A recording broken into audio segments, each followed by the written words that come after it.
Hello. Hi. Can you hear me?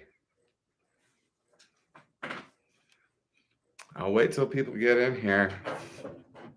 We'll see. We'll give it a try.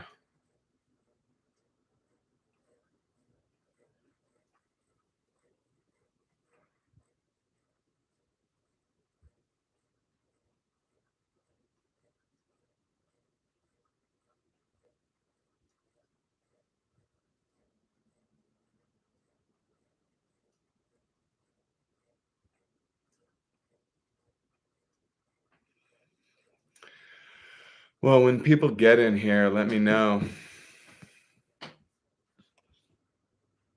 if audio is working.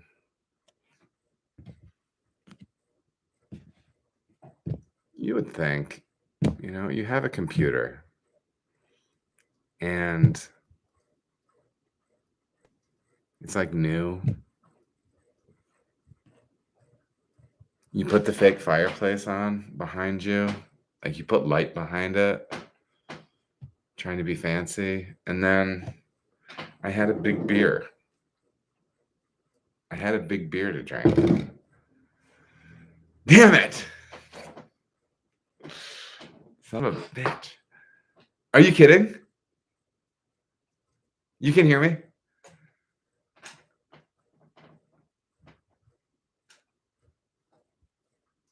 Can you hear me?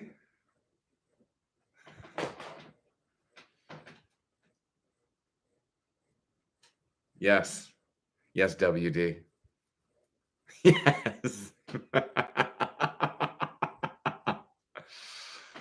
How's it going, everybody? Listen, I lost like 80% of my audience. There was like 5 people in here, and now there's, okay, 2. Here we go, baby. It's live. It's live.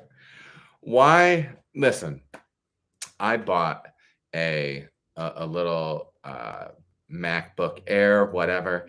You think you get onto YouTube Studio, you say you want to go live, and it should just take care of itself, right? No, that's not how it works. You have to make sure you're in Chrome. That's what my problem was the last time. And apparently, I can't have like my headphones plugged in at first. My audio has to be like this. Don't ask me why. But we're getting by. Listen, I'm getting into this beer right now. If you are just joining us, my name's Adam, and this is Adam Makes Beer. Here in my left hand is the Fest beer that we made this year at Cartridge, which I am super excited about. I have the official Cartridge Hella eyeball mug. It's the one that shows color really, really great. This is Panzer. This is our Fest beer, and I'm gonna dial up this this young pour here. Oh boy, I'm absolutely spilling. How is that spilling? Everything's going poorly. Actually, let's be more aggressive.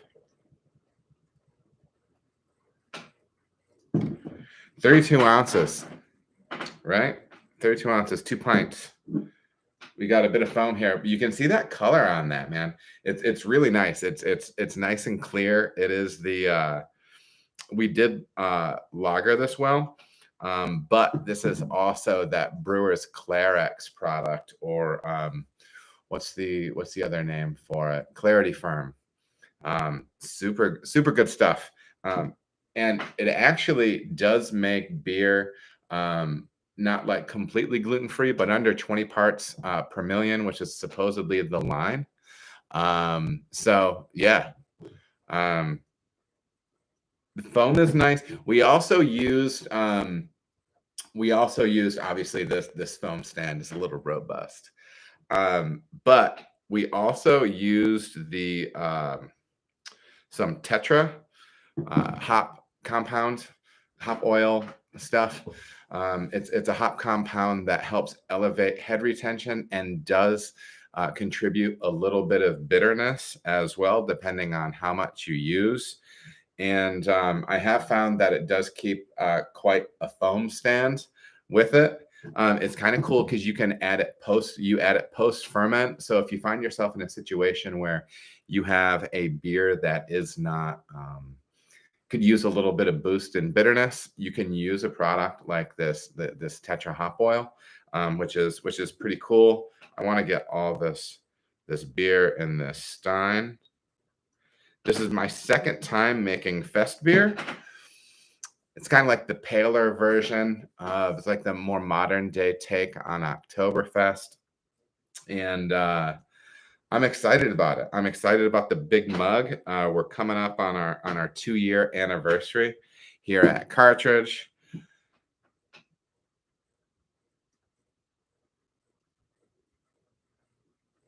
We'll see.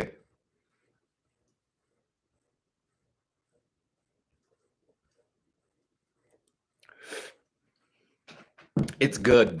Fest beer is kind of like a little bit of a super Helles, like a big Helles. Not really big, but in the upper 5%. A little bit more hop character, a little bit more bitter, a little bit fuller malt character too. Golden. Hey, Maggie. I have to tell you guys, Maggie, my assistant for the for the last year and a half,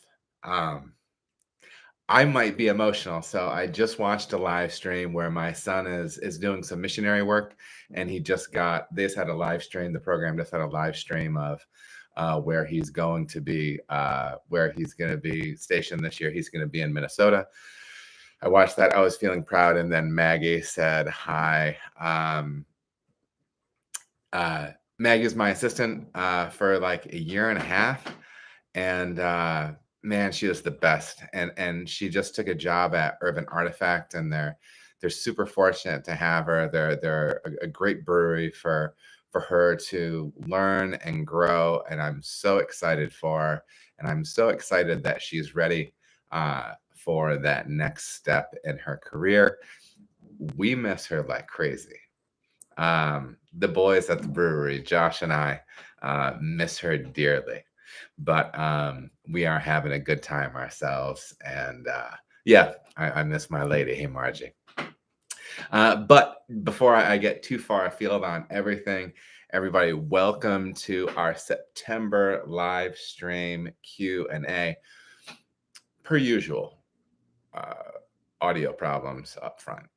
Right. I feel like at this point, if I don't have audio problems, are you even going to tune in? Right. I mean, this is kind of what you're here for. So we got the audio problems out of the way. I feel like a child. I know I should be like drinking this beer like with one hand, like in a masculine fashion. But I feel compelled to like hold it with two hands, and I feel like that's not as robust as I should be. But it is our September live Q&A. I had some personal fireworks today trying to get this whole thing off the ground. I usually post on Instagram, on Reddit, and spots like that trying to field questions. They took my question down on Reddit because they don't want me self-promoting on Reddit. So it's kind of an interesting thing because in my mind, I'm just saying, hey, I'm a pro brewer. Let me know if you have any questions. When I've done this in the past, the stuff that I post there is popular. It gets upvotes and whatever, and people saying that they enjoy the content and stuff. But that stuff from me from now on is probably taken down because they say I need to respond to 9 posts in Reddit writing for every post that I make that says I'll do a Q&A or something like that. I don't want to do that. And it kind of irritates me a little bit, but it is what it is. Moderators have to save the forum members from something, right? And so yeah, they're saving them from me and the things that I do. But what's going on? I have a few things coming up this month. Not everything is in stone yet. We'll obviously be having videos pretty much every day. Some of them will be breakdowns off of stuff like this. I am going to be trying to rough out my video that I teased on Instagram about doing the difference between doing 3 different levels, 3 different intensities of can natural carbonation with the saison, and then comparing that side by side by side by side with our typical typical process for carbonating beer, forced carbonating. Taste those side by side, look at foam quality, stuff like that. I'm gonna hope to crack that one out in the next week or two. So, anyways, that'll be something there. I'm also planning on doing at least one collaboration with, I'm forgetting her name on the interwebs on Instagram, but I think it's Flora Brewing on Instagram. Let me see real quick. Flora does some, yeah, Flora Brewing on Instagram, Sarah Flora. She's doing some cool homebrew side content. She's been doing some interesting collab work. I think she's just out in Chicago doing some collab stuff there. We're probably going to do like a Q&A type thing with her, maybe something else where we talk equipment. But it'll be cool. It'll be cool to kind of have somebody else to knock some ideas off. There's a few other people that I've been talking to about doing some stuff in the coming months. So I'm looking forward to that. I think we're scooting closer to 1,300 subs on the channel. I really, really appreciate that. Please make sure if you're part of a homebrew club, part of an online brewing community, that you share this stuff there. Honestly, I feel like it's the best way. That YouTube algorithm is a little bit tricky, and we're doing our best to get this information out there so people can get access to it.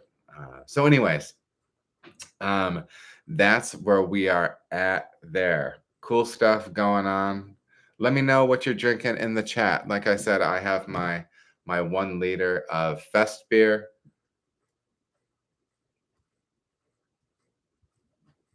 Yeah, we have another lager coming up that I'm really excited about, and Maggie is in the chat. It's her beer. It's the last beer that we did with her while we were at the brewery. It's called Hotel Tango. And this time it's a dry hopped Italian Pils.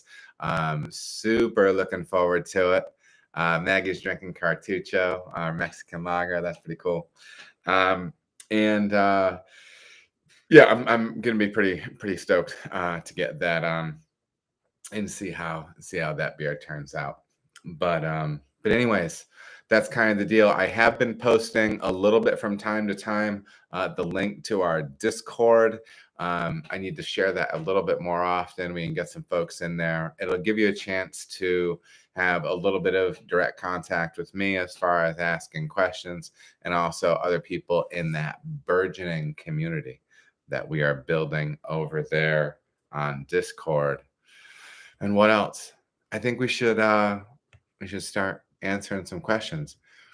I got some really good questions today, and we're gonna start ticking through them. I'm gonna double check Instagram real quick because I do want to make sure that I got all of those questions.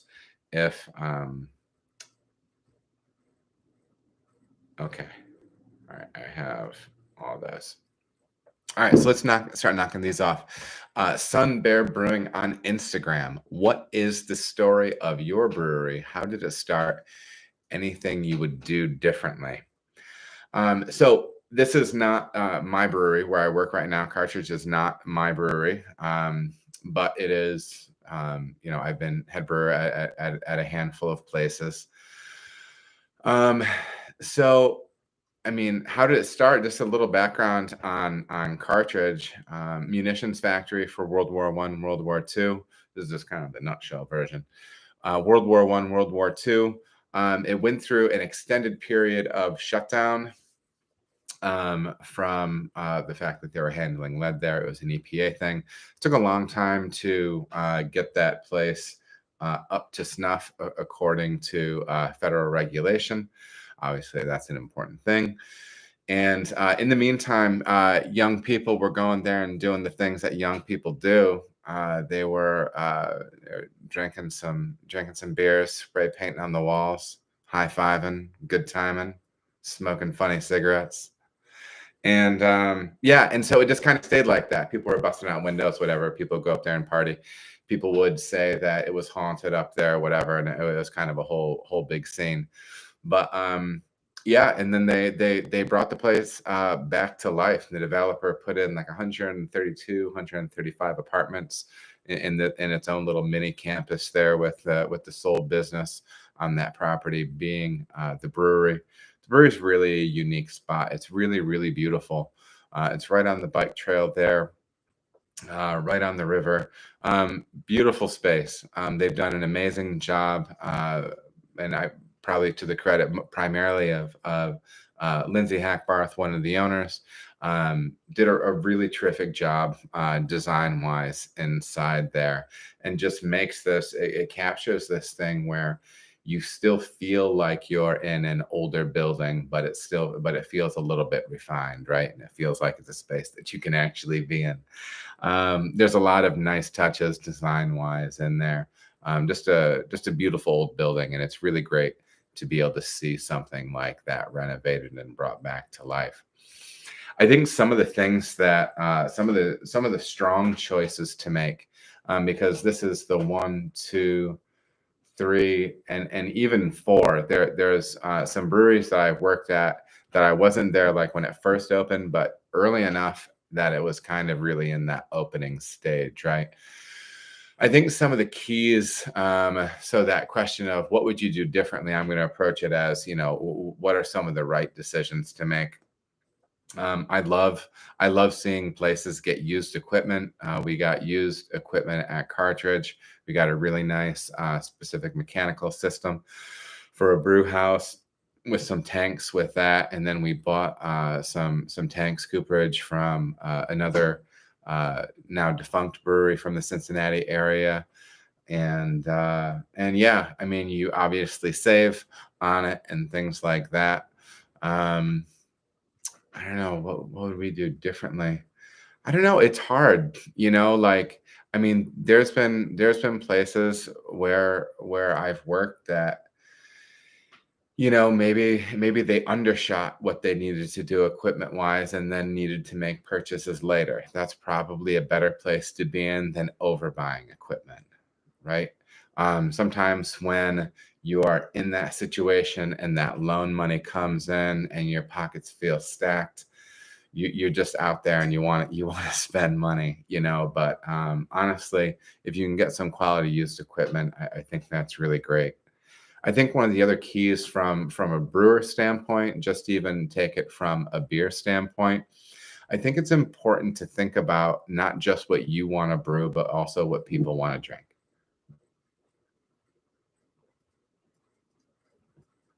There's been some times where I've made a beer that I thought was really great. I remember back at the first brewery I worked at called Crankers. I figure, okay, so we have our West Coast style IPA up. I'm gonna make this. I'm gonna make a Cal Common, right? Because it's not a pale ale, but it's hoppy, and it would be a different hop profile than what I'm doing with my IPA. And I'm like, that'll kind of be a second hoppy beer on tap. Dude, I thought it was a really nice beer. It was a really good example of style. Nobody cared. And it blew my mind. I'm like, dude, this beer's lasting forever. How can this be? It essentially just got poured in samples. I'd like barely anybody ordered a pint. And then you realize, oh, well, at the town that I was in, it supported an IPA or maybe two, right? because we had a session IPA later that did well. That was called Big in Japan. Brewer buddy of mine, Andy, that was his baby. It was a really nice beer. And so I don't know. I think being willing to say that on some level you're also going to make what people want to drink in that area. You might be wrong with it.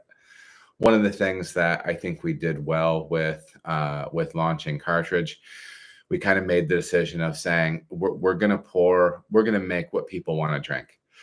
And then fortunately for me, it turned out to be lager, which has been awesome and really a fun adventure.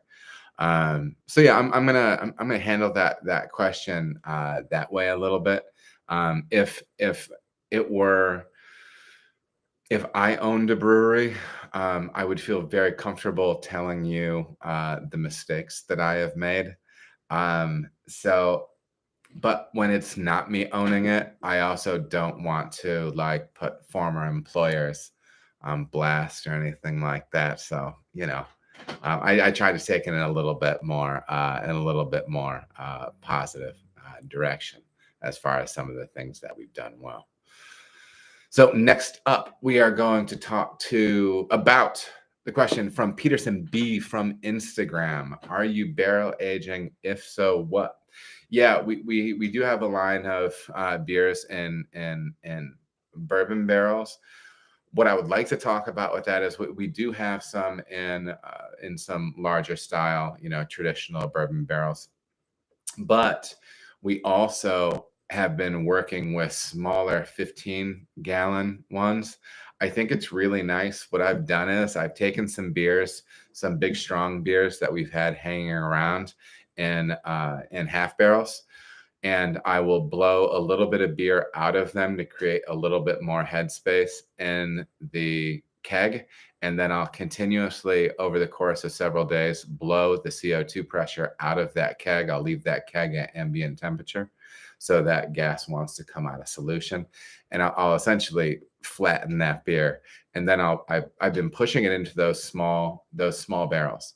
And the cool thing is you can turn around a pretty firmly barrel-aged beer in a pretty short period of time. I think really 2 months, 8 weeks, 9 weeks, I think you can get a pretty robust barrel character out of it, especially the little bourbon barrels we got were pretty darn wet, man. They had a fair amount of bourbon in them.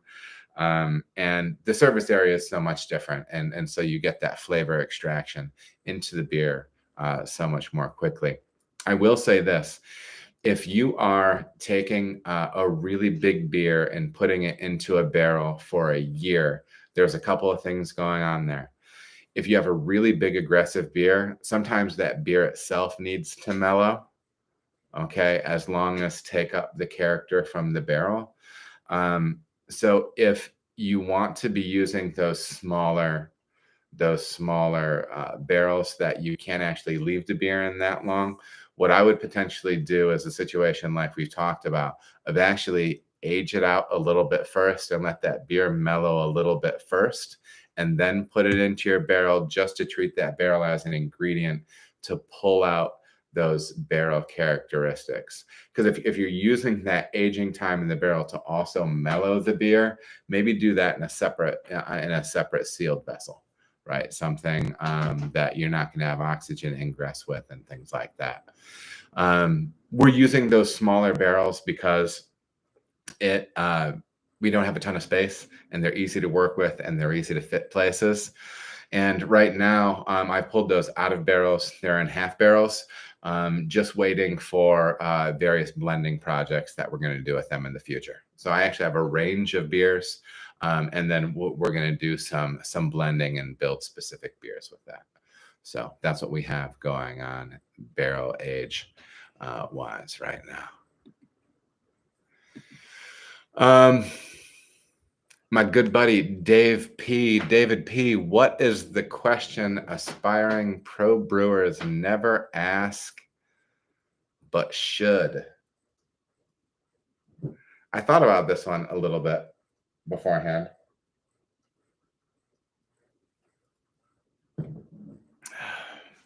I think there's some big, I think there's some big picture questions. Is why do you want to be making beer for a living? If you're making beer at home and you enjoy it, why do you want to do it for a living? Why do you want to take something that you enjoy and potentially turn it into something that you might hate? People hate their jobs.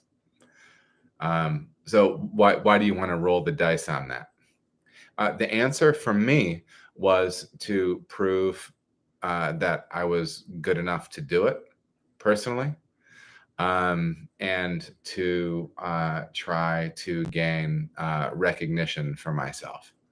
I did enjoy the process. I was passionate about all that stuff, but honestly, my motivation was wrong. Very much, it was about validating the fact that I was good at brewing beer. Um, and I've kind of touched on that stuff a little bit, and some other things, but I feel as if I started to actually really blossom as a professional when when when I actually grew up a little bit and just started having some respect for what I'm doing, and just trying to get better, right? Um, no longer saying I need to win all these medals. Medals are nice and they feel nice.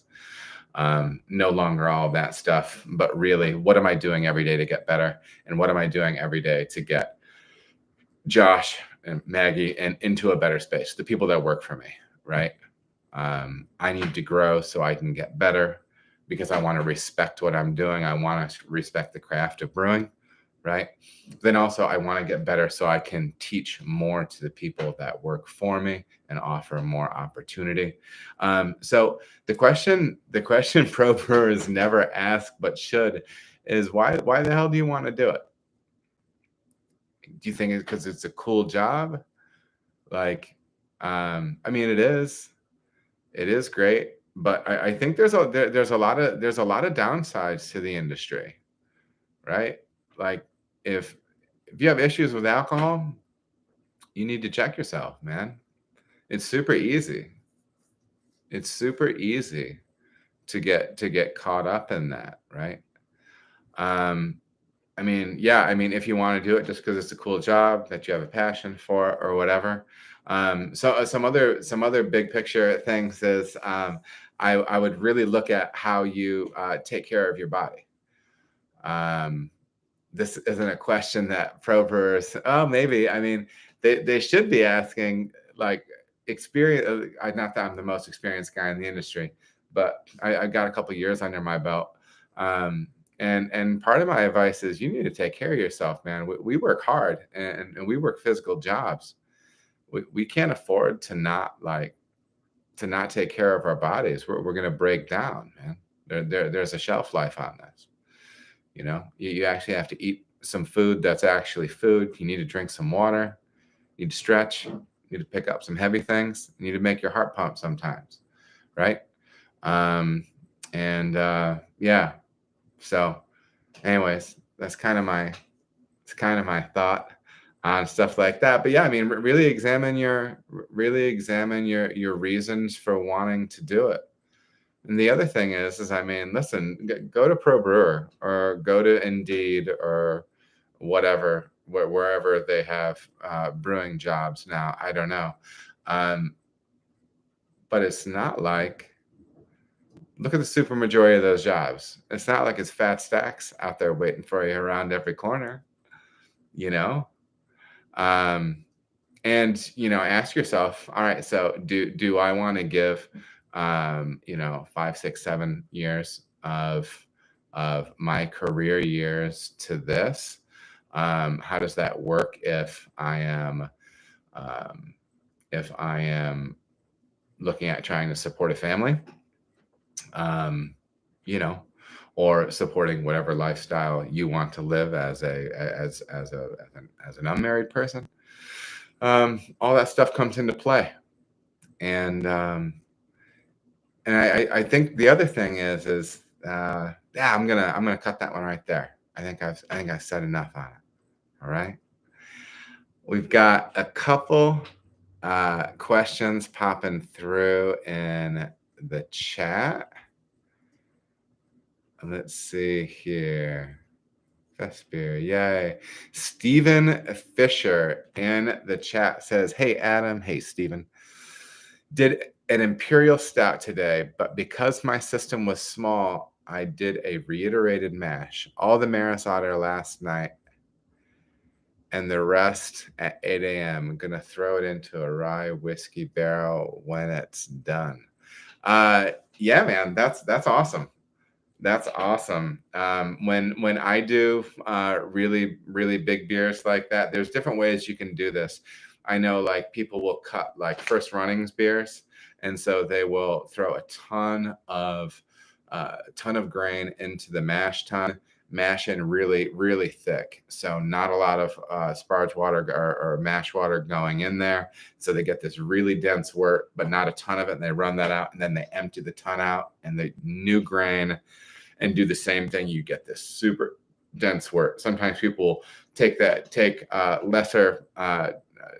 less dense wort and boil it for extended periods of time to really concentrate that wort.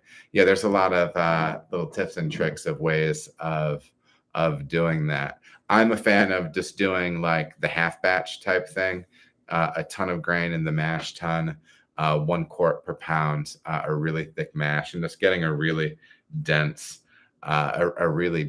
wort out of it. I'm gonna text my mom back real quick. She's wanting to know where Joseph is going to be, my son. Thank you for your patience. Sometimes real life trumps the stream. So yeah, that's awesome, Stephen. Yeah, that's a good way to make kind of those big fat dense worts, right? You get such a nice big viscosity out of those. There really is, and they're so low in tannin. It's such a smooth wort.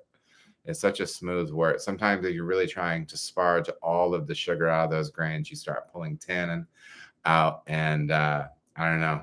There's in my mind, there's nothing like those big, dense, concentrated first running worts. I think they're fantastic. Hey, Annie Crooners, I've been swapping out 3470 for S23 in my Hellas, and there's characteristics I like in both yeasts, but not completely sold with both. So it sounds like you're using, I'm assuming you're using both dry yeast for that. S23 is dry yeast, if I'm not mistaken. And so I'm also going to assume, but it doesn't really matter. You could be using a liquid 3470 strain or a dry 3470 strain. I think they're great, and I think you bring up a good point. And really, what it is keep going, right? I would. You said you made Hellas, great. Keep ripping that Hellas. It's an easy drinking beer. If you're brewing at home, I'm going to assume you're brewing at home, or even if you're brewing on the pro side, keep turning it. Keep going back. Keep making that beer, and throw a inner strain at it. Throw a Czech Pils strain at it. Do different things, because what you're going to find is at least you know what that yeast does with that grist bill, right? That's what I would encourage you to do. So I think kind of what you started is your gut is right here. Swapping out the 3470 for S23, not completely sold with both. Is it and pop in the chat, because I saw you just updated. Do you not like the malt character? Do you find them too sulfury? Do you find one not as clean as the other? That's kind of some of the range. I use the Augustiner strain. I don't believe it's as clean as from an ester profile as 3470. I just had Global, which is the 3470 strain from Imperial in-house earlier this year. And those beers are cleaner than Harvest. I still run harvest a ton. Um, and yeah, and it's still definitely a lager strain. I find it to be pretty versatile. So yeah, just kind of, I would keep plugging. I would get your hands on more lager yeast. Okay. You mentioned it says S23 really good head retention, but not as clean as 3470. Yeah, 3470 is, gosh, I don't know if there's anything cleaner, at least as far as the big strains that everybody knows. It's just super clean. And just to make sure we're clear, when I'm saying clean, the yeast gets out of the way. Little to no flavor impact on the finished beer. It allows the malt, hops, and water profile to step forward. Sometimes the aromatic and flavor impression that you can get from lager strain is like a slight touch of sulfur that, quite frankly, should blow off at some point, they'll say. I was listening to a brewer with a Helles brewer, a brewmaster from Germany, and he was saying that they want their lagers to have, when you first get it in the mug, to have like that fresh struck match type hit of sulfur that doesn't like hang the whole time. It's not like it's rotten eggs or it's farts or whatever, something like that. But like something bright, fresh, and then kind of flashes, right? Kind of flashes off. So yeah, I think your kind of initial path with this is right. Keep pushing with different strains, and see what it gets. And then kind of once you run through everything, I would go back to some of those different strains, maybe something that you liked, and then start changing some variables. Maybe change the lagering time. I will say that I've had, since we've been really extending lagering times on our beers, I've noticed some malt flavors that I don't quite care about seem to clean up, and different things like that. So yeah, I would suggest keep pushing new strains. And when you kind of tap out on that, I would go back to some of the ones you liked and start changing some of the variables and see how you can get those beers to express there. But yeah, I mean, you can't go wrong with 3470. You can't go wrong with 3470. It's classic and everything like that.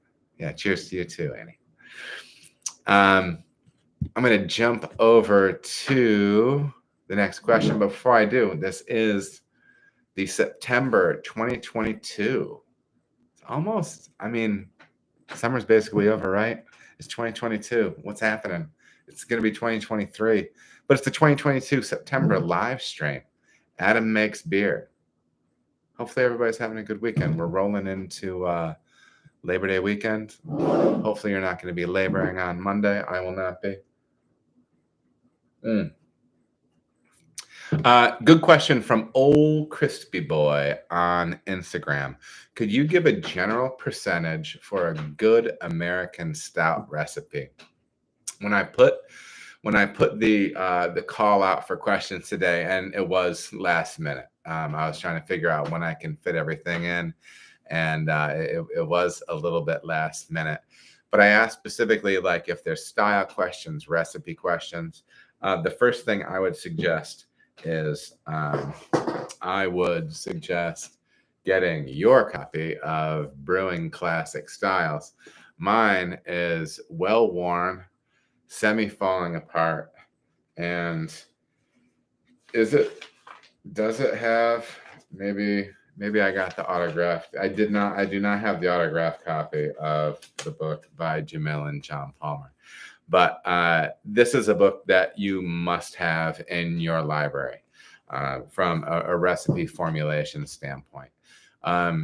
Probably with the exception of like a more modern take on IPA, some sour beers, and maybe a couple other things, you can essentially pull any historical style, use the recipe in here or scale up the recipe in here, and you're going to be really damn close to what you're looking for. I still use it as a frame of reference.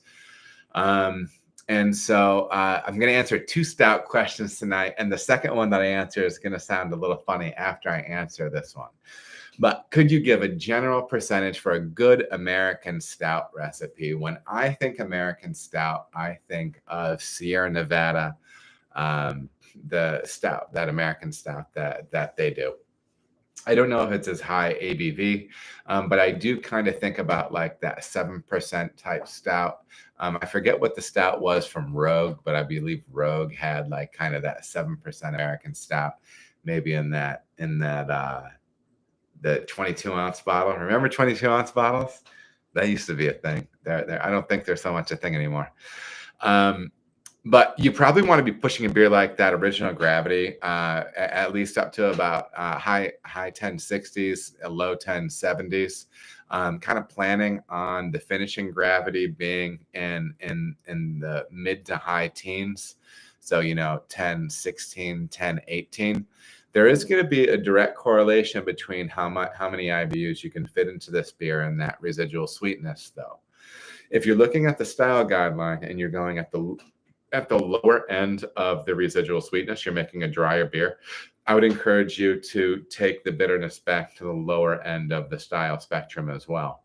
If you're making a beer with a higher residual gravity, I think that you want to be pushing toward the higher end of that spectrum. So since I'm suggesting like a 1017, 1018 beer, maybe look at having kind of 60 up to 70 IBU in that beer, with the supermajority of that coming from like a 60 to like 20-minute edition, but the bulk really coming from your 60-minute edition. I mentioned the hops right there. Maybe get your last 10 IBU from like a 10-minute and under edition to kind of pull a little bit of that late aromatic. So maybe looking at getting, some hops in at 60 and 20, and then maybe some at 10 too. As far as that goes, I like to, in a beer like that, even though it's American stout, I would be really tempted to use one of those gorgeous British grown and malted pale ale malts, whether it be a Maris Otter or something like that. But just something that has something that's like close to 4 Lovibond and has some of that nutty, a hint of toast, but it's just a more robust pale malt character, right?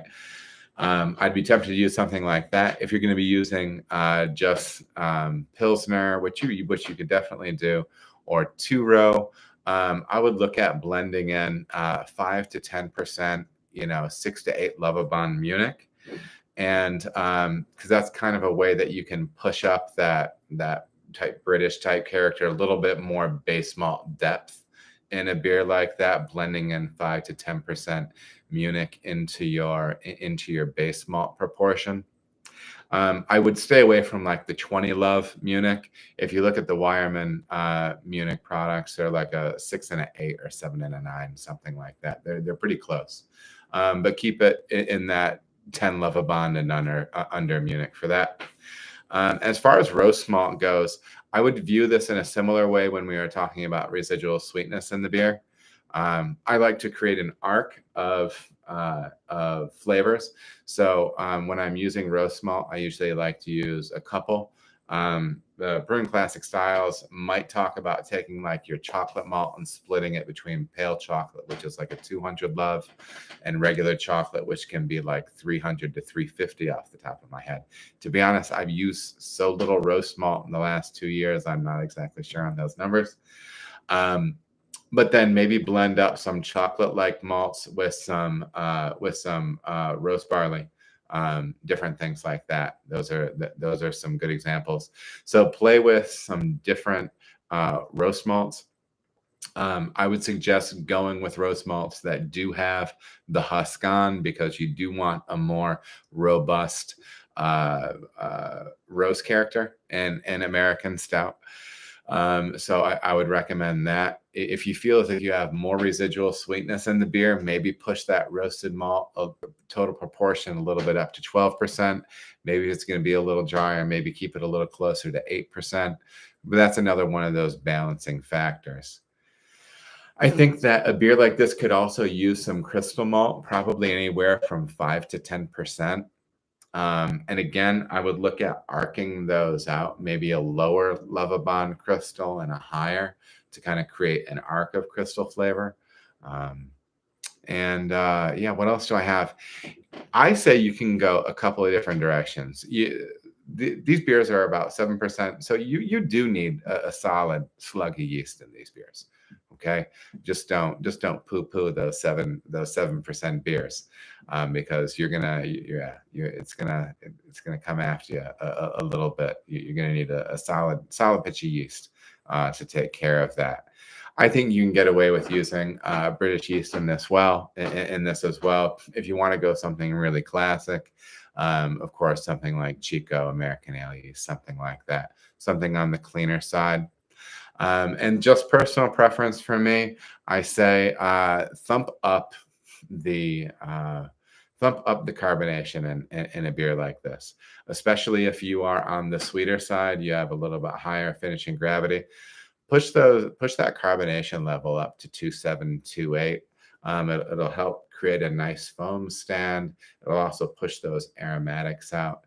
If you want to get a little wild and throw a little dry hop in there, if you're brewing at home, you can throw a few ounces of something in. I personally think you should go classic. American Stout to me just sounds like classic 90s, 2000s, what is old school for me. Beer there. So stick with your Cascade, your Centennial.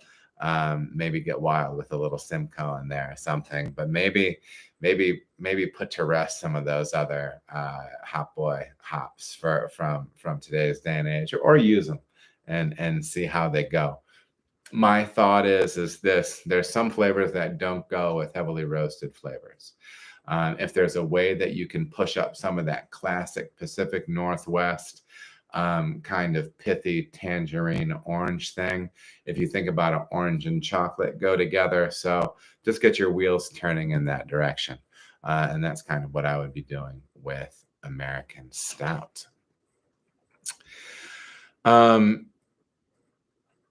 David P. How do you know you are ready to start creating your own recipes? Are there styles you should master before you move on to other styles? I think it's a super good question. I remember listening to the Brewing Network back in the day, and Justin, the host of the show, would always say, just make pale ale. Pick the clone recipe for Sierra Nevada and just brew that over and over and over again.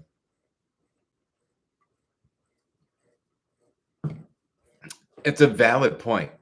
I would recommend to pick a style of beer that you like to drink, that your buddies like to drink. Maybe it's not the highest ABV thing on earth, so it doesn't stick around forever. Because what you want to be doing is, and when you're starting to brew, you want to iterate. You want to do the process. You only get better at the process by doing the process. So I would pick something sessionable. For me, I made a fair amount of the really small British beers. I made bitters, I made milds, different things like that. We would take them out camping. It was sweet. I had my corny kegs, and we'd ice them, and we drank that 3% beer or whatever. And dude, it was cool. I mean, it was great. I mean, they're beers you can burn through, and still be semi-responsible when you're doing it, right? And but that means you can brew again, because most of us, when we're brewing at home, we just don't have endless gear. We don't have endless fermenters, endless kegs, endless bottles. So yeah, I would iterate before you start writing your own recipes. Iterate. What I personally did was I entered competitions like crazy, and I brewed recipes from this book. And yeah, that book is a borderline cheat code as far as brewing beer to style from a recipe standpoint. But then you have to have your process right. You have to be on point with your process and really push yourself there. So get your process on point. What I did is I like to say I used to read this book um, as an order of operations, as an instruction sheet. Now I read this book like a novel. Okay. I will go back and I will look at how Jamil made, um, how he makes English beers, porter, strong ale, um, different things, styles that are vaguely related to each other. And then I look at the ingredients and I start to see how he's using those ingredients to do different things, right? How he's achieving different ends using different equipment and different ingredients. I'm sorry. Um, and yeah, so that's what I did. And so this is how I learned my raw materials. I learned my ingredients by brewing his recipes and then seeing what they tasted like when I made them. And then you kind of build up that registry for yourself and then you can execute later. Are there styles you should master before you move on to other styles? I think if you like really want to be like really serious about it and like you really want to push yourself to get better, um, get into making lighter beers sooner. And like legitimate light beers, push yourself to start making really amazing adjunct lager. Something like that. Some of you might think that's an oxymoron, but it's not. You can make some really, really tasty light lager. Start pushing yourself to do that and learning that. But just up front, just learn your processes, learn how to get clean, learn how to have happy yeast ready to do their thing for fermentation. Figure all that stuff out. You know what I mean? And in the meantime, enjoy it, right? Just enjoy what you're doing with that because that's what's going to keep you going with the hobby, right? So yeah. Next question is from Ian N. How has your palate changed over time? My palate was so garbage. When you start right, and something I want to clear up. I remember listening early on. I was listening to the Brewing Network podcast, and I was listening to Jamil and the Jamil Show, and he was talking about how to make all these classic styles of beer, and they would talk about judging, and he would say, you have to taste a lot of beer and you have to do it with other people, right? Like you actually have to drink critically, blah, blah, blah, blah. And he said it just takes time. And I hated that answer. I hated it because I wanted it now, like you want to be great at something now. And I'm not saying that I'm great at anything, but like it takes time to develop your palate. But I think what you're really doing is it's almost that you're learning the verbiage, right? Like you're learning, like you have a sensory experience, and then you just need the verbiage to get into your noggin. And then once, like I used to be blind to diacetyl butter in beer. And then I actually sat for the beer judge certification test, and I was blind to diacetyl. I judged the beer out, and then when I got my results back, they said the beer had diacetyl in it, and that's why I was saying it was fuller and richer and different things like that. But it was at that thing where I'm like, damn, that's what it was, and it's like riding a bike. Once you get those different off flavors, those different sensory things, and you get them to register in your brain, with that specific definition attached to it, you're good, right? So really, palate building is about experience, but it's concerted effort. It's a willed effort thing. How has my palate changed over time? My palate was so bad when I first made beer. I made the English Pale Ale kit from it wasn't Cooper's, but it was like LD Carlson or something maybe. And I can imagine how bad this beer actually had to be because I made this beer and under a week later, like, the thing stopped bubbling. Fermenter starts bubbling. I get into bottles. 3 days later, I'm trying to drink it, right? And it was not good. And it was like the most oxidized beer I've probably ever drank. How it got so crazy oxidized in that short period of time, I don't know. But the crazy thing is for me to know that it was oxidized, it had to be horrible. Like it had to potentially be the most oxidized beer ever brewed. But yeah, so how has my palate changed over time? My palate has become more informed over time. I still have holes in my palate. Um, I still lean on friends of mine for um, some pulling out information about hops, sensory stuff on hops. I'm not the best at that. I need to grow in that way. Um, and there's still things that I taste sometimes, and I'm like, I know there's a smarter way to say this. But anyways, man, it's all a process.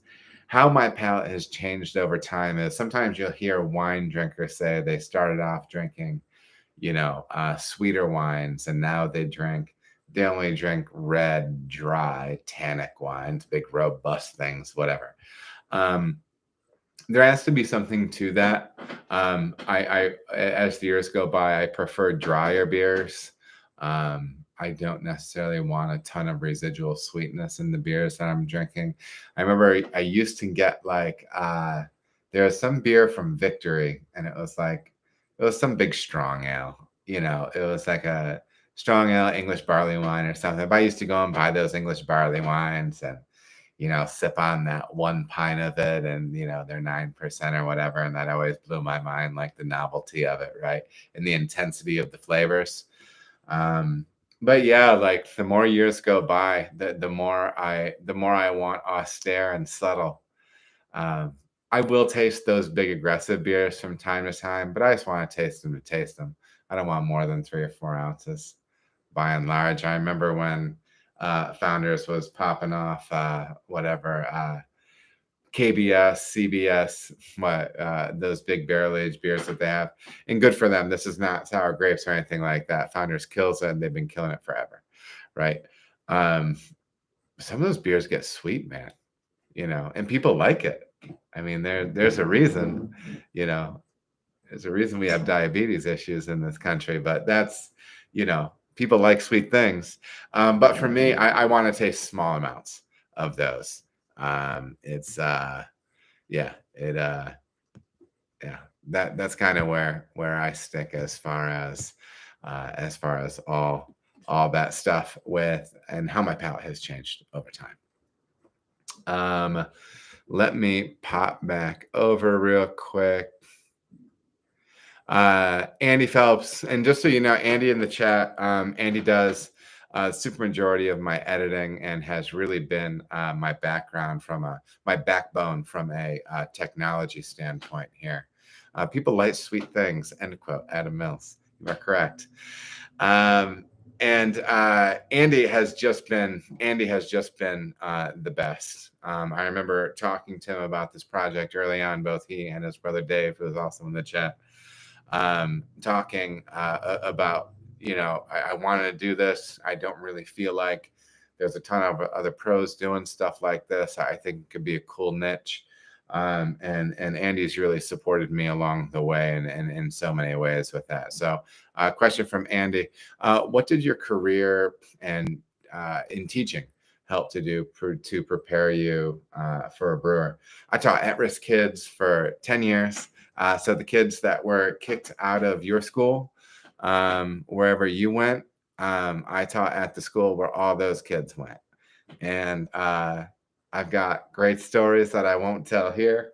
But we had a lot of fun, man. I loved that job. It was hard. It was a really difficult job. It was teaching in dog years. And it took a lot of energy, but I loved my time doing that for a decade. And I love those kids. And what that portion of my career did for me was I came as a young man, I entered the workforce, and things were black and white. They were right or wrong. And I still believe there's a difference between right and wrong.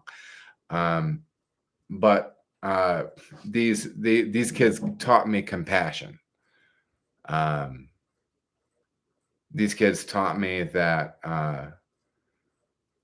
that my problems honestly don't compare to their problems, and so it softened my heart. Teaching softened my heart, and it taught me the importance of being consistent, of being enthusiastic and praising as a leader.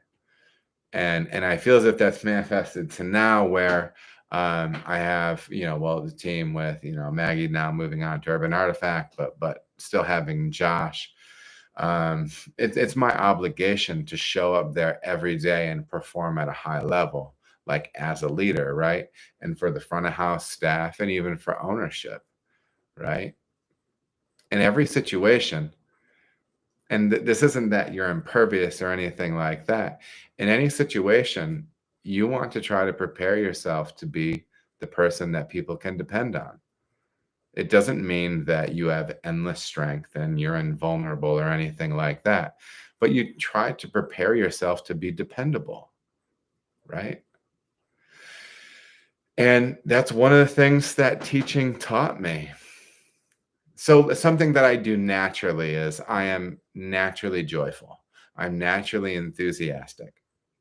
And I realized how something as simple as that, me consistently being enthusiastic in the classroom, the kids loved, you know, because people in general don't have consistency, but I feel like especially the kids that I was working with, um, and it's pushed me to be a better man.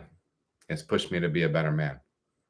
Um, so yeah, that's what my past as a teacher has done for me. Um, let me see here real quick.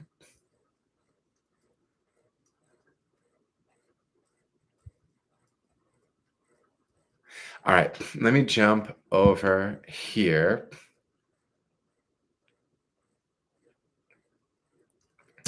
Great question from Mike Moroney. Do you ever layer base malts when making a dark beer? Hell yeah, Mike. Mike is my man. He brews over at, I believe, the pilot program at Boston Beer in Boston. Great brewer, better guy. Love him. And do you ever layer base malts when making dark beer? So let's talk about Prost.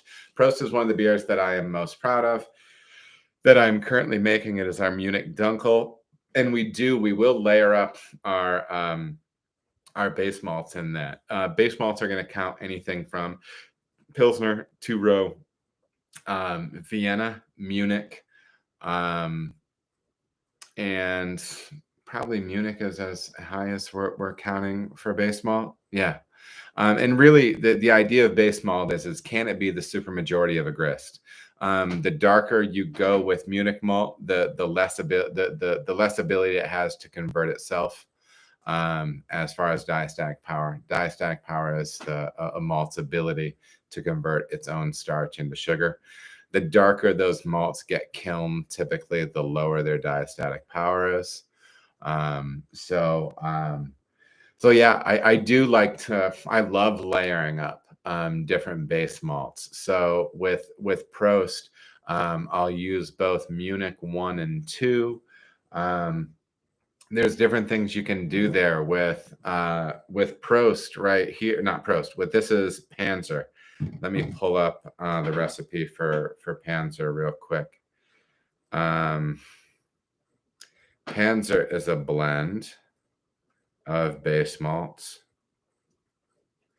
but I think it's a really effective way, because a lot of times people think about, just using either roasted malts, dehusked or whatever, or crystal malts to get your color, different things like that. You don't have to do that. You can layer up your base malts. So this, And this is a little in this glass. It's hard to tell, but it's maybe a little bit north of golden. This is 12% Munich 1, 6% Munich 2, 75% Barca Pils, 6.5% Carahel, and there's a skosh of Carafa Special 2 in there. So right there, I'm using 3 base malts in there. I think it's a great way. I think it's a great way to build some malt complexity, especially in more austere beers. So yeah, I think it's a great way to do that. And look at, because increasingly I just saw from Malt Europe, they have a Munich 5. Take a Munich 5 with a Munich 10. There's even some Munichs that go up to 20L. I've not played with those, and I'd be interested. I would be interested. But look at layering those things in. And you're not just looking at implementing a kitchen sink mentality with this, right? You're still being judicious. You're still using base malt, but you're just trying to create some layers to see what you can do with that. So no, I think that's a great question, Mike, and that's how I am layering base malts in a beer like that. Maggie C, and some of you are going to disagree. My dear friend Andy is going to be rolling his eyes when he hears what I have to say. But is a cold IPA just an IPO? First of all, I would recommend that you go and check out the Master Brewers Association podcast on this topic. I don't know the date, I don't know the episode, and I don't know who they talk to because I'm full of information. But what I do know is this: how they explain cold IPA compared to IPL. As far as I understand, IPL is essentially IPA brewed with lager yeast, right? You can use some newer school continental German varieties. You can use American varieties. You can do whatever you want. But the idea is that you're making a really clean, crisp beer with that lager yeast, just allowing those hops to shine.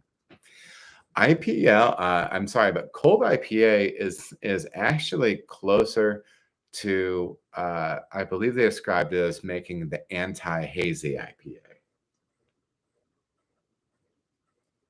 And this is where I can kind of get behind it and talk about the merits of it. I've made a few cold IPAs at Cartridge. And the funny thing is when people are on this hazy train right now, right, where there are these chloride bombs and there's all these hops in there and everything like that, and they're pushing all this juicy, full, soft, round, hoppy beers. That's great and everything, but then you don't realize when you make a dry, crisp, sulfate forward, pale beer, like how bright that is and how refreshing that is, right? And so how I've seen cold IPA explained and how I have made cold IPA, you're looking to push up your adjunct to high 20 to 40%, 30%, probably at the very least. Rice or corn, you're looking to pull malt character kind of out of that beer and make it very lean, crisp, and dry. You do want these beers to be dry. Probably 1006, 1004, 1 Plato to 1.5 Plato.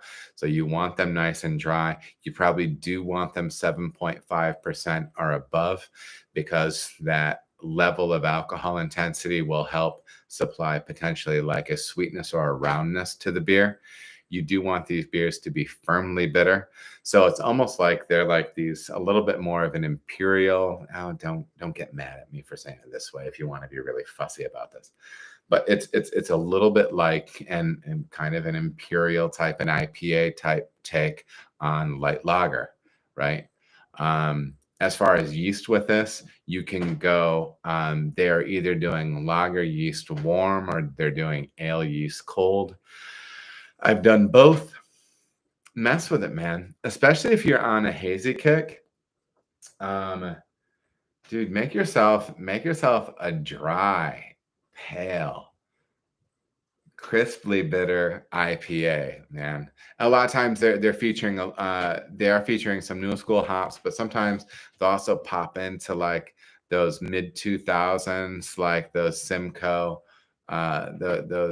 some Simcoe, some Chinook. That's kind of a take I took on it. I took a little bit more of an older school approach with the hopping that I did with that with our cold IPA called Canteen. But yeah, that's cold IPA is a fun one. If you think it's just IPL, I don't care. It's dry, it's crisp, it's good. Make it and have fun with it. If you don't like it, learn something from it. If you don't learn something from it, it's your fault.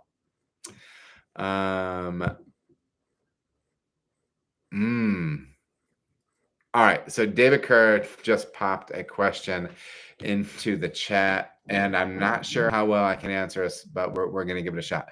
What is the best way to control attenuation with STA1 positive yeast strains on a homebrew scale? Dextrin malts or just cold crash at your desired final gravity?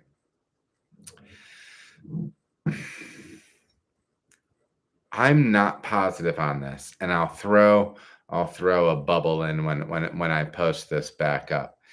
It's my understanding that those STA positive strains, the French saison strains, stuff like that, they're going to want to grind that beer basically down to just about zero. They're going to want to get that beer really dry. And when we talk about the STA positive yeast strain, they're talking about yeast strains that have the ability to break down, I believe, complex sugars into simple sugars, therefore leading to more fermentation and drier fermentation. I'm not completely sure on the dextrin malt thing, but I will say this: cold crashing at your desired final gravity, I would not recommend.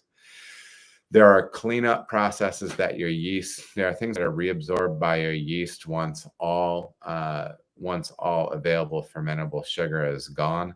So if you're arresting that process earlier by cold crashing, you can have off flavors that would be reconsumed by the yeast later, not get taken back up. So I would not do that for sure. I'll run a Google search on that dextrin malt thing. I don't know if you can throw in carapils and it won't chew that up or not. In my mind, though, if you're using those, and maybe you're using it for an atypical application, but typically those strains are for beers that do go dry. So just let them go dry. I don't know. That's kind of me. But I appreciate the question, David, and hopefully that makes a little bit of sense for you. Mike Maroney, killing it with the questions today. Do you incorporate smoked malt into any of your beers? And if so, which smoked malt do you tend to use? I use smoked malt explicitly in our Helles Rauch beer called Smokestack.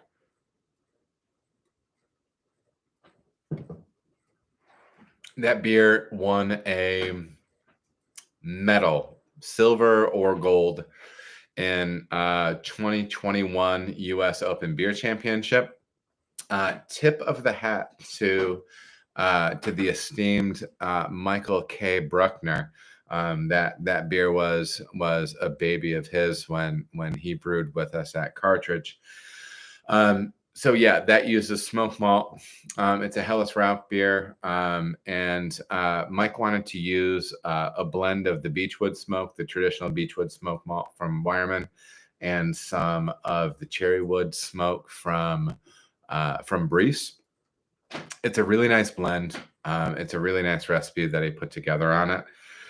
I think off the top of my head, the total smoke amount in that is somewhere around 33% of the total grist bill. If you like more aggressively smoked beers, you can push up to 40-50%. Some people love doing 100% smoked malt beers, like that Beechwood smoked malt from Wireman. That's not my jam, man. Phenols come off as plastic to me in a hurry, and that just smells like you're burning your G.I. Joe, guys, when you have that much smoked malt in the beer. But I will say this, an interesting note that I remembered from reading a killer article from Julian Trego from Beechwood Barbecue. He was talking about the utility of using small amounts of smoked malts in stouts or beers that are going into a barrel. So if you're making a bigger stout, little things like that, darker beers, it can be lighter beers, whatever.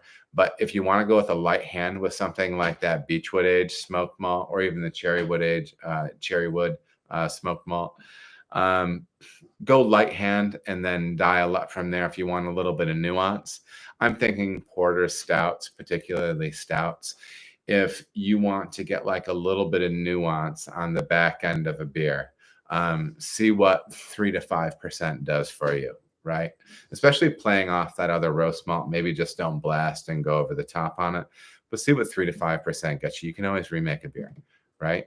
But kind of feather that stuff in. That's something that I would want to take slow as I fold that in.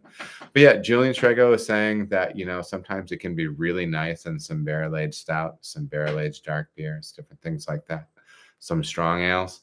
So kind of expand that picture in your mind too. And maybe this is just me aping Jamil Zainasheff from years ago, but kind of stick with the Beechwood, Cherrywood smoke stuff. Maybe not so much the peated malt. That might be a little bit over the top, but sometimes people like that wild, super intense stuff too. So if that's your thing, do your thing. What's good, baby, on Reddit? How much carbonation should I plan to lose using the beer gun? I've got a barley wine I don't think will bottle condition well. First of all, the idea of saying that he doesn't think a barley wine will bottle condition well, bottle conditioning or re-fermentation or creating carbonation in a bottle can be challenging, especially on high ABV beers, because they can tax the yeast so much that any yeast that is left in solution may not want to re-ferment. And so they're wondering how much carbonation is going to be lost by using the beer gun from Blickman in order to fill those bottles. I've used a beer gun tons all through my homebrew days and on the pro side. I've filled the 22-ounce bottles with them, smaller bottles, fancy bottles, skinny bottles, whatever bottles. It works. Plan on losing, like 0.1, 0.2 volumes on that. So maybe if you're really worried about the carb on a beer like that, and you really want it at 2.5, maybe push it up to 2.7. So you'll kind of still be there, because there will be a little loss. Whenever you're doing something like that, you do want to make sure you're capping on foam to diminish oxygen pickup, things like that. Purge for an appropriate amount of time. Good practice like that. That beer gun's baller, man. I have bottled tons of beer with that, and I've had, if I do say so myself, some beers I've made at home that have made it to 8-9 years that are not like cardboard bombs. So yeah, you can package a nice stable product with the beer gun. So yeah, you can plan on having a little bit of CO2 loss going from one vessel to another like that. So just plan on having it a hair higher. And honestly, even if you hit a little lower for some of those big robust beers like that, a little softer carb profile on that doesn't always hurt it either. But that is what my approach would be on that.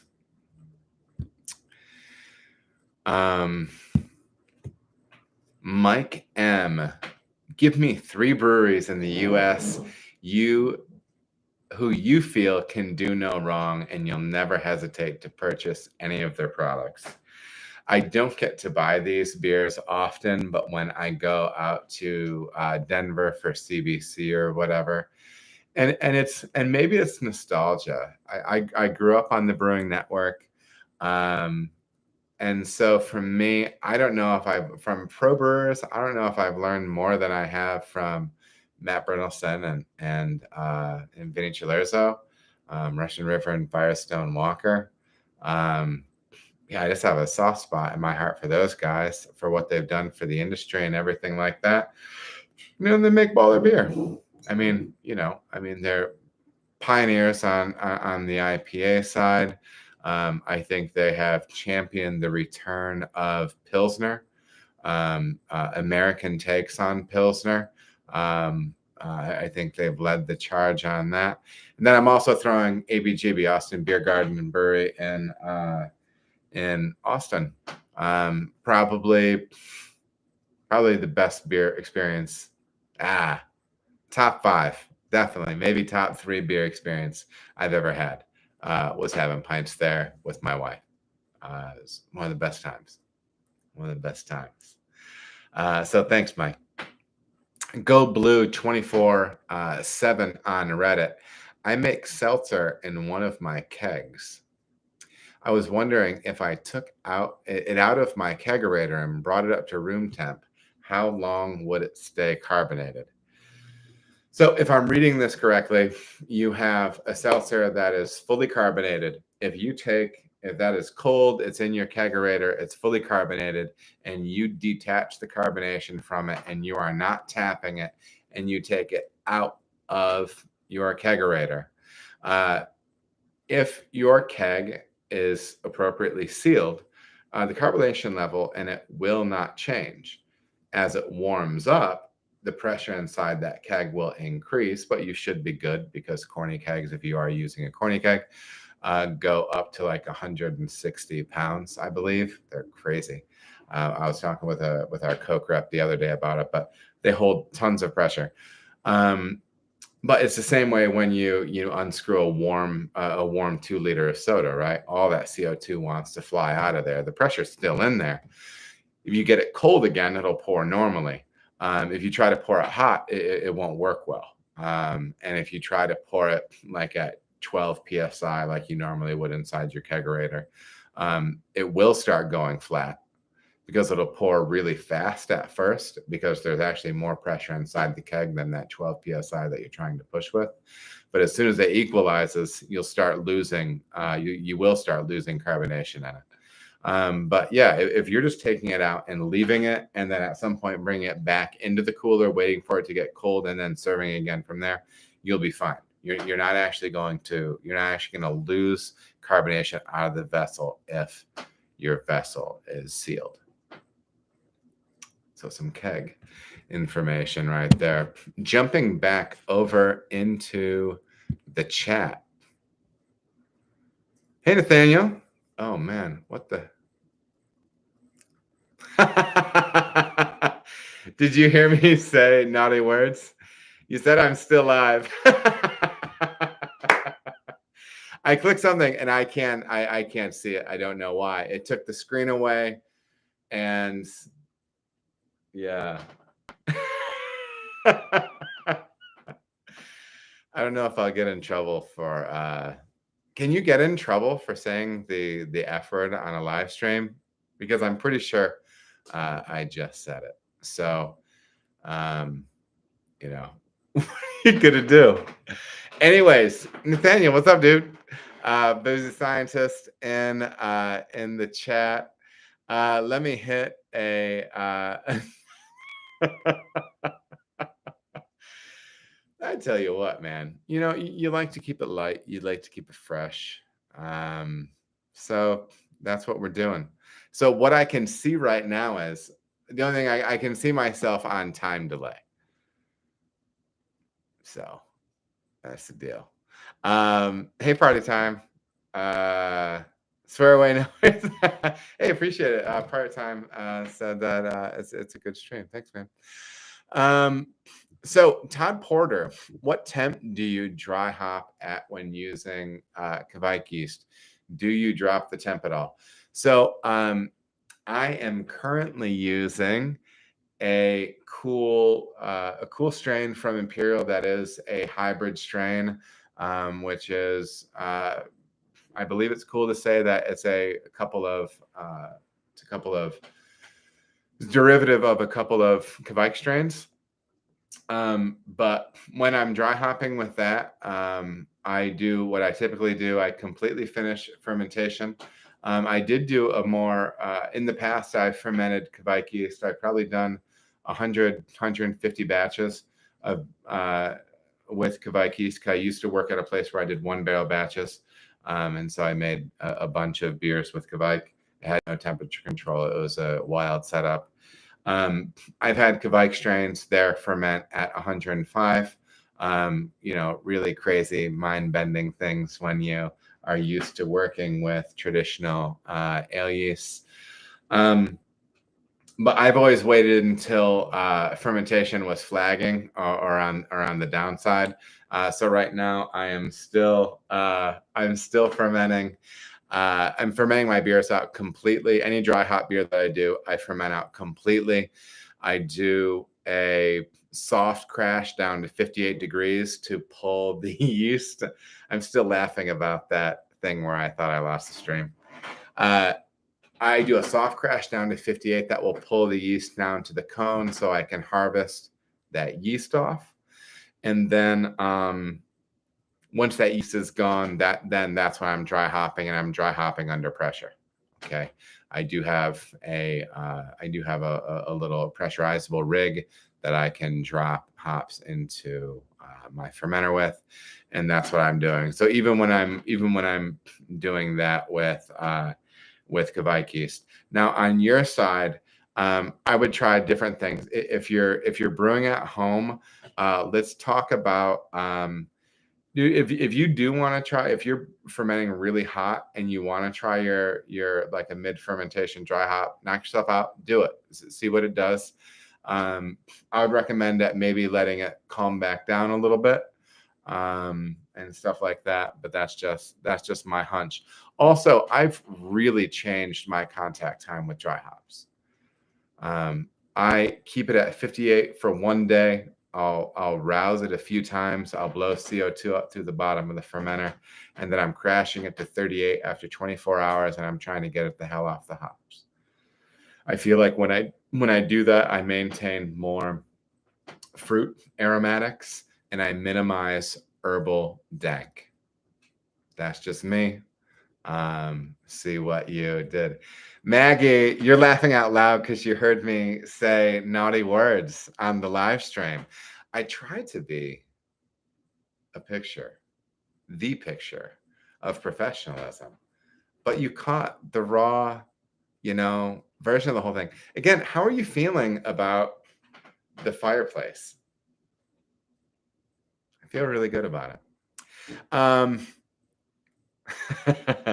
Anyways, that's my thoughts on dry hopping with Kvike yeast. So Nathaniel does ask, in my head and my taste buds, I prefer bottle conditioned over force carved kegged homebrew. Do you think there's an actual difference?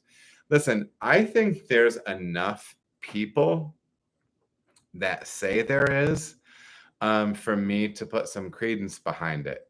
This week, I'm saying it right now, so I will do it. I do have the experiment that I did where I can condition 3 different carbonation levels of Saison. And then we just did our regular process for clarifying and carbonating Saison in a bright tank. And I'm going to side by side all 4 of those beers.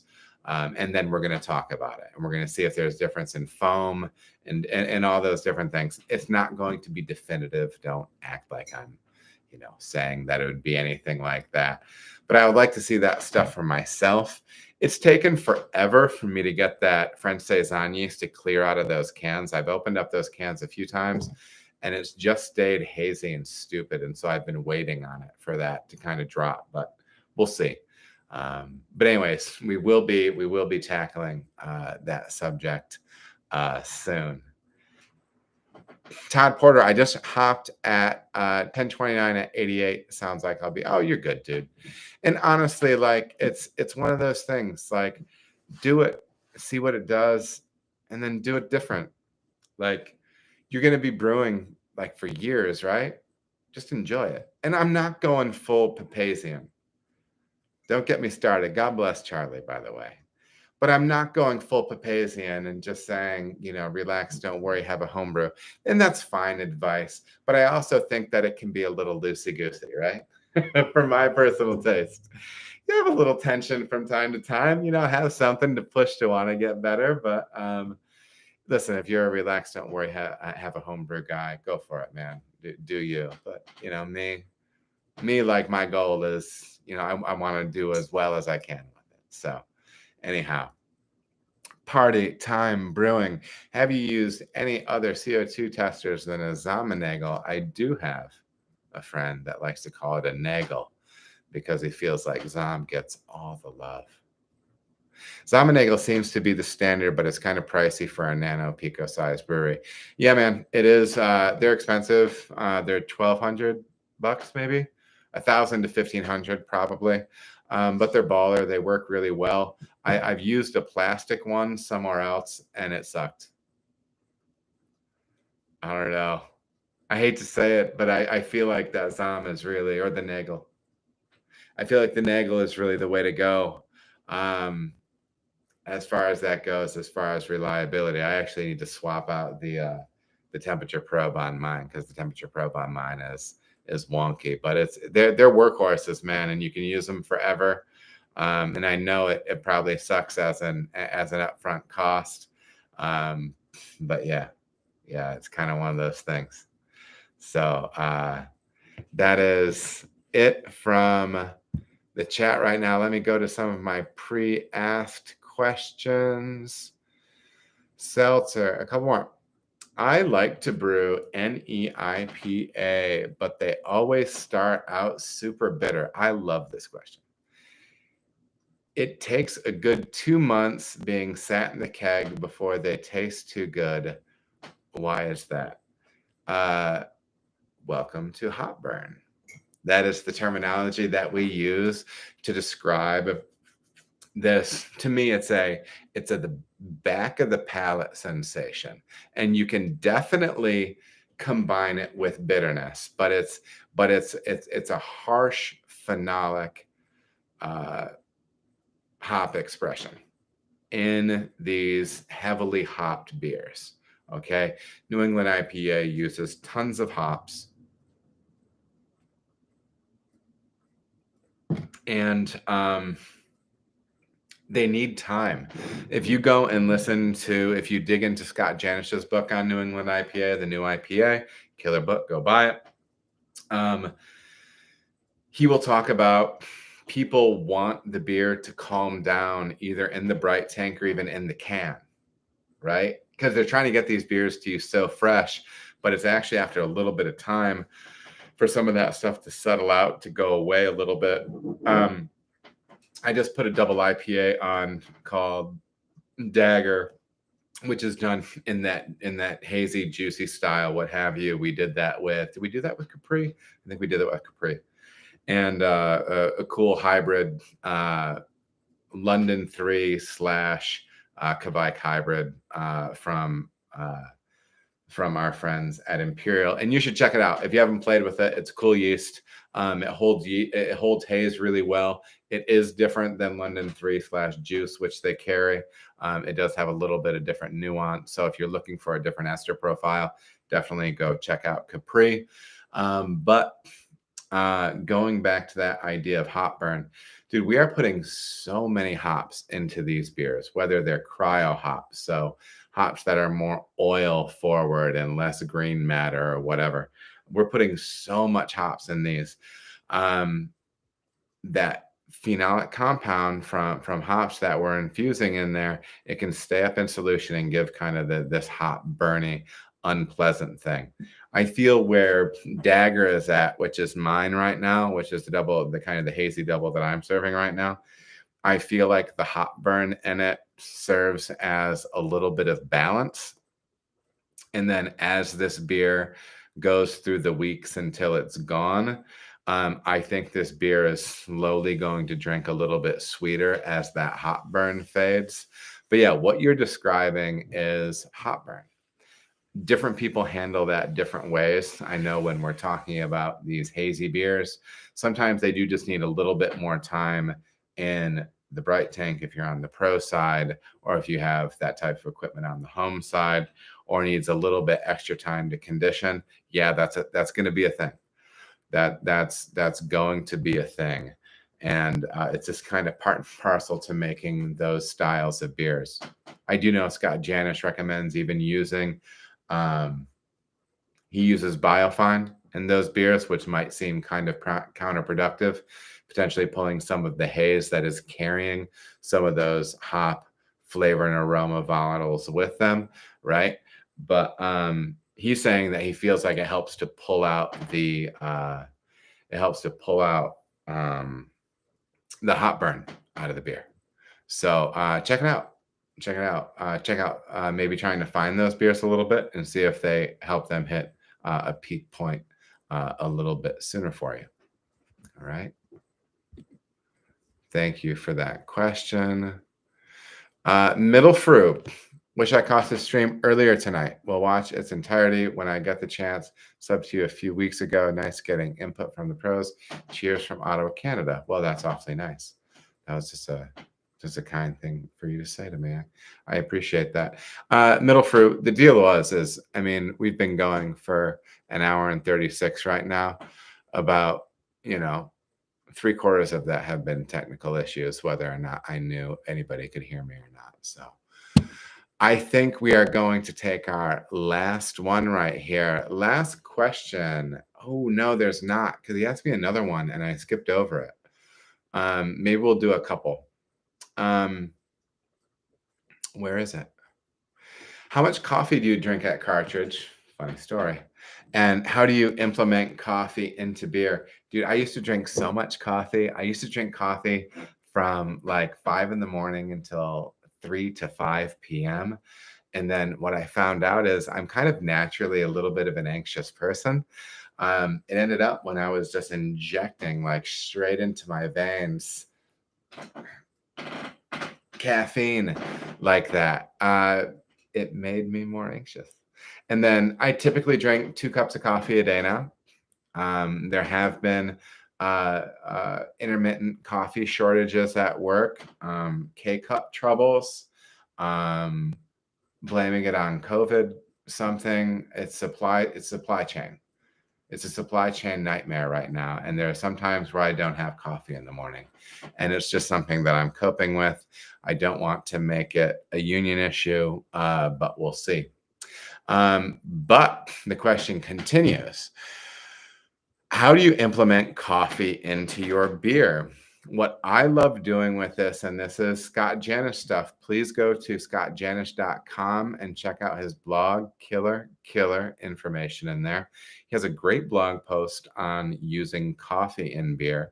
And we make a beer, which we will be bringing back for the fall, called Leaded, which is an amber ale that uses a little bit atypical roast malt. We use a little bit of brown malt in that and a little bit of maybe amber malt. I'm trying to remember, but some malts that bring a unique coffee character in and of themselves, and then in an amber beer. And so I like the cold steep approach.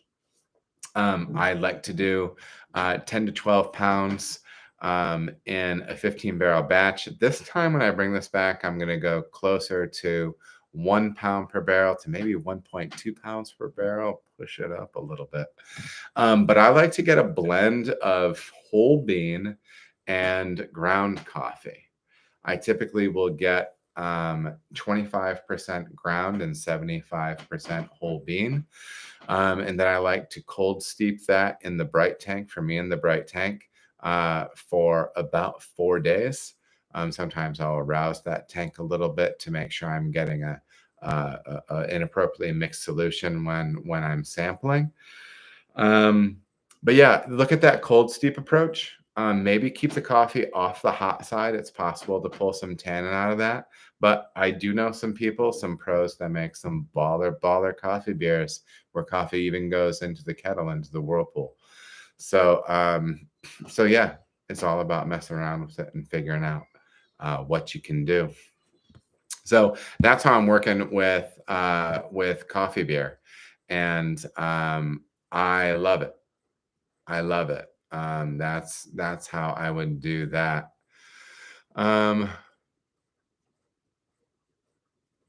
Tyler from Nosy Neighbor. We are at the season of fresh hot beers. Have you done a fresh hot beer on a commercial scale? And what do you need to consider as you brew one on a commercial system?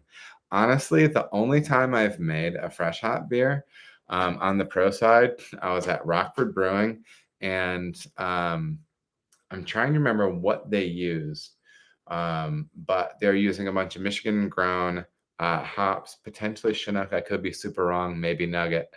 But I remember we ran all the wort into the kettle, and then emptied the mash tun, cleaned it, and then dumped all of the all the hops, the whole hops into the mash tun, pushed the wort back up into the mash tun, steeped it on that, and then ran that back into the kettle.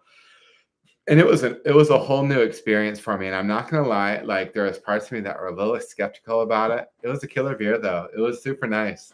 One thing to keep in mind when you're doing beers like that, those fresh hops are still fully hydrated, and so you need several times more than you normally would.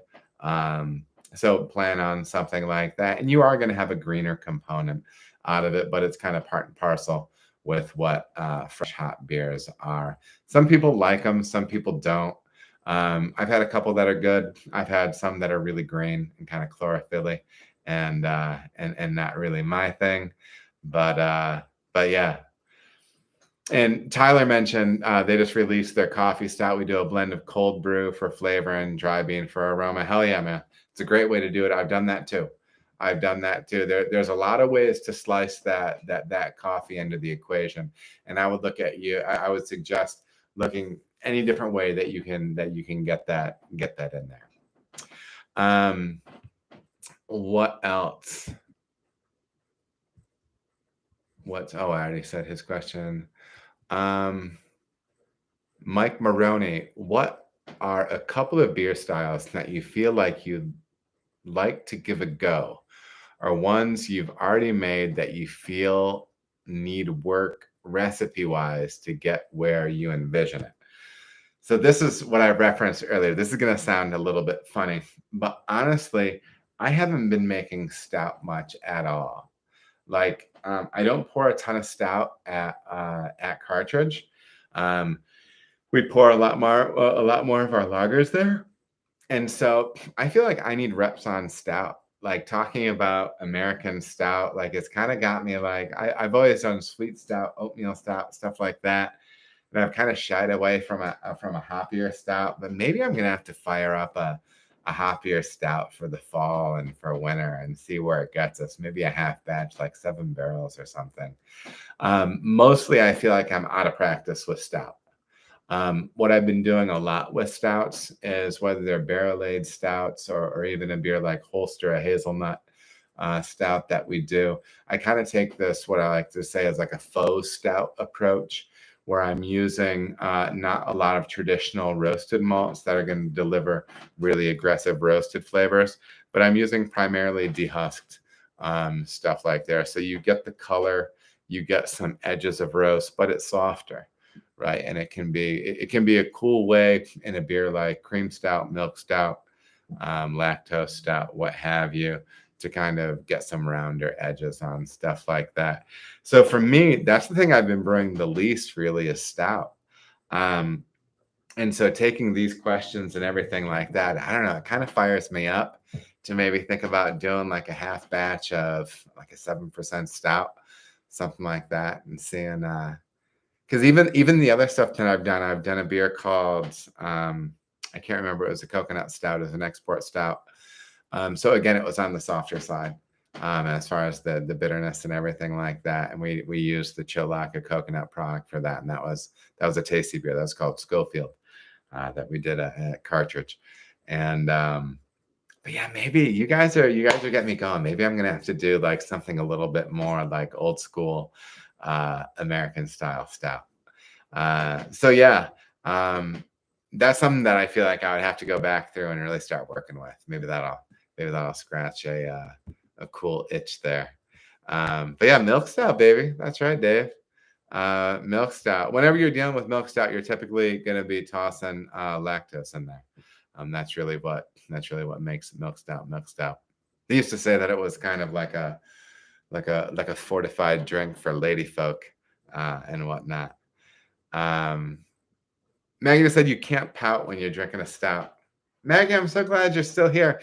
Maggie did has brought up the point when there's been a coffee shortage at work, we sometimes then have to go to Dunkin' in order to get coffee to bring back. It makes one wonder, what's really behind the K-cups being gone at work. Is it an ordering issue? Is it the fact that maybe we just drank too much coffee? I don't want to blame ourselves. I mean, that's uncomfortable. So I think it's probably best to blame it on Big Donut. I think that this is some scam by the Dunkin' people for us to not have K-cups at work, so we have to go and get coffee from them. But perhaps I've gone too far afield. Ladies and gentlemen, it was a pleasure. As always, I appreciate you sticking through my ridiculous technical issues. It's nice to see everybody that's in here. Yeah, this was a good time. This was short notice planned for me. Life has been very busy of late, and but yeah, things are good, and we're doing fun stuff at work, and life is good on my side. Hopefully you are all doing well as well. So let's plan for another one in November. I'll keep you in the loop with some of the things that we have coming up. If you're not following me on Instagram, follow me on Instagram at Adam Makes Beer. All that link stuff is in my bios, or the description in my videos too. Yeah, follow me. Share the stuff with folks that you know.